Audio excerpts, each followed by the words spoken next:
Mommy, why do humans hate us? I don't know, Matthew. Our species is completely harmless to them, and we keep the mosquito population down, who are responsible for killing more humans every year than other humans do. So humans have no rational reason to fear us, but they still do? I'm afraid humans aren't that smart, Matthew. Sleep tight. Don't let the bed humans bite. Love you, Mommy. I love you too, Matthew. Mom?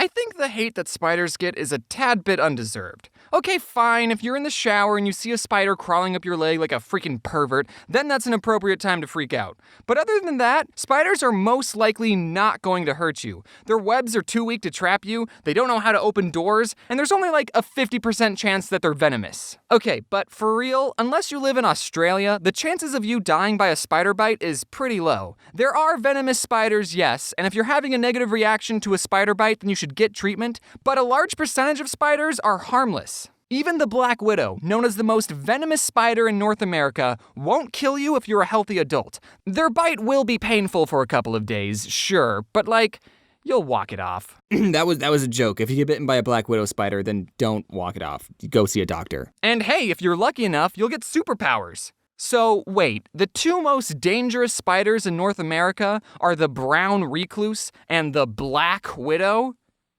What are you trying to say about dangerous colors, America?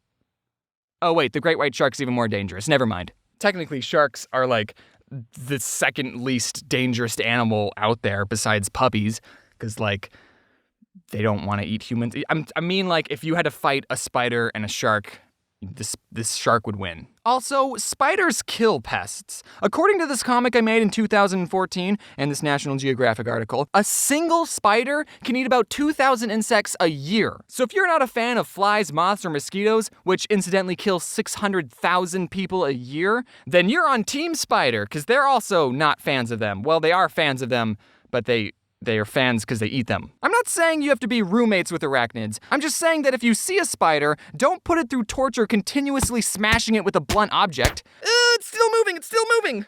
Kill.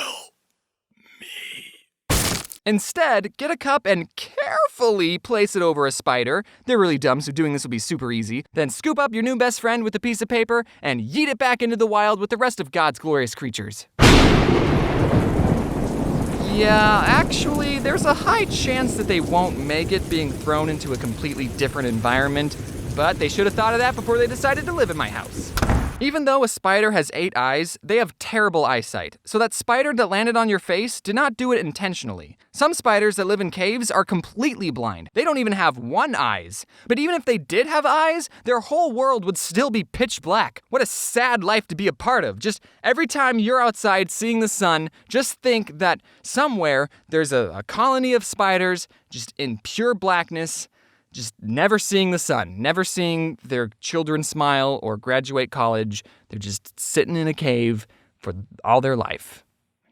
So is nature, and so that is the way the cookie crumbles. Also, we're forgetting the most amazing thing about spiders, which is that they're incredibly talented in web design.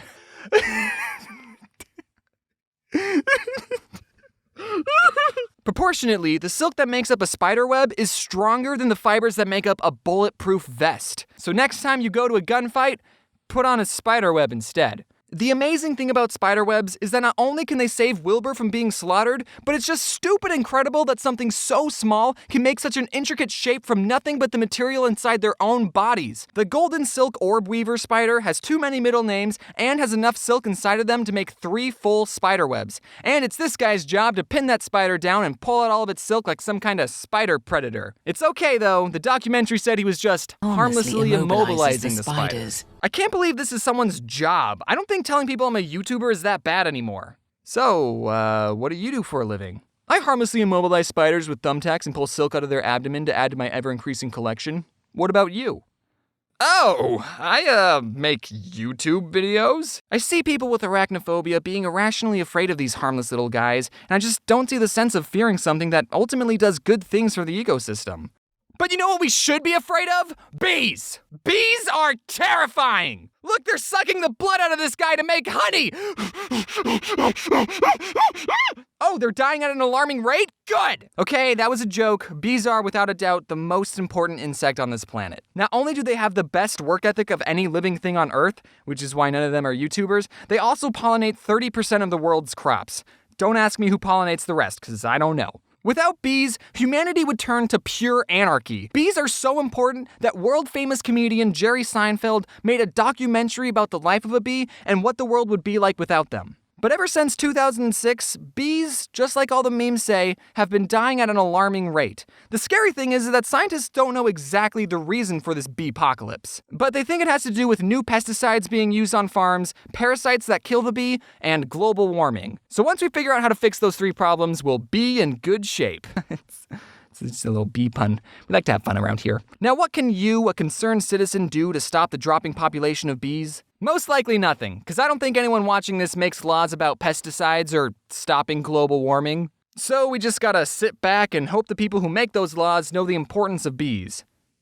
But maybe you should plant a couple flowers just to be on the safe side. The reason I have a fear of bees is that I've gotten stung by a bee not 3 times, not 4 times, but 2 times. Two times. Now, obviously, as I've grown, I see the importance of bees, and I know not to throw rocks at them. The first time I got stung, I was outside, and I guess I was playing too close to a beehive, because I got stung on my arm, and I cried a lot. The second time, I was in my backyard, barefoot, and I was walking around, and you know how sometimes when you're about to do something and your brain realizes that you're about to make a mistake, but your body is already committed to the motion and you don't have enough time to stop yourself? So I was in the middle of taking a step and I saw that I was about to step on a bee, but my body didn't have the reaction time or the motor skills to avoid the step, and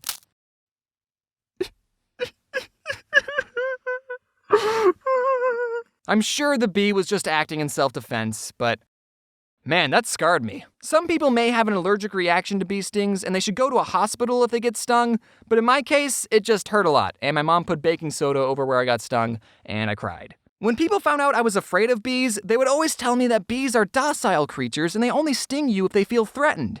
They would say the same thing about spiders too, by the way. So whenever I would see a bee, I would silently freak out and stay as still as a rock, cause unlike spiders, with bees, you're not allowed to fight back. You'll both lose if that happens. I gotta show this bee how unthreatening I am. They should be able to just take a look at me and know that. But then when a bee lands on your arm, holy frick.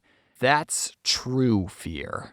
You just have to quietly watch the bee, hoping it didn't just have a bad day and decide to end its life on you. That never happened though. Ever since I took a more calm approach to bees, I've never been stung. And I've never been bitten by a spider either. Wasps though, they're just mean. They can pack up and leave for all I care. I don't give a crap about wasps. So, what did we learn? Hey everyone, thank you so much for watching this video about the spiders and the bees.